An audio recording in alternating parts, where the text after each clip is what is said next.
Lorsque vous louez ou que vous achetez un tire-lait électrique, il va falloir vérifier la taille de votre aréole afin d'acheter la tétrelle du bon diamètre qui correspond. Pour vous aider dans ce choix, chaque marque propose des petites réglettes avec des gabarits qui vous permettent de vérifier la taille de votre aréole. Chaque réglette propose des dessins explicatifs pour vous permettre de vérifier la bonne utilisation de la tétrelle en fonction du diamètre de votre mamelon. Cela va vous permettre de vérifier que le mamelon ne frotte pas, qu'il est bien centré et qu'il bouge librement et qu'il n'y a pas de surplus de tissu aréolaire qui va rentrer dans la tétrelle.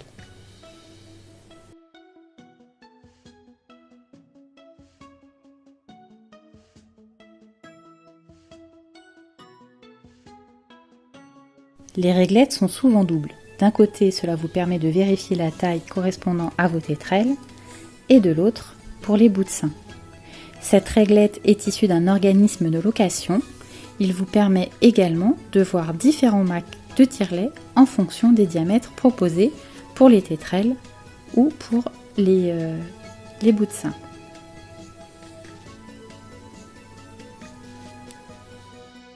Pratiquement, comment fait-on? Eh bien, on va les faire coïncider, notre mamelon et son aréole, au niveau de la réglette pour voir à laquelle il correspond le mieux. Alors là, vous voyez que ça ne va pas du tout puisque le diamètre, il est sensiblement le même que celui de l'aréole, donc c'est beaucoup trop grand. En fait, nous, on va plutôt être sur celui-ci. Voilà, le mamelon, c'est celui qui lui convient le mieux.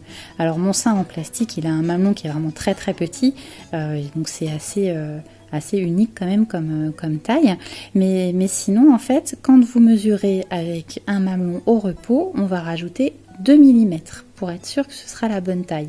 Sinon il faut que vous mesuriez votre mamelon une fois que vous avez déjà fait une stimulation ou après une tétée. Le mamelon sera un petit peu plus dilaté et du coup il conviendra parfaitement à la taille de la réglette pour choisir le diamètre qui correspond le mieux.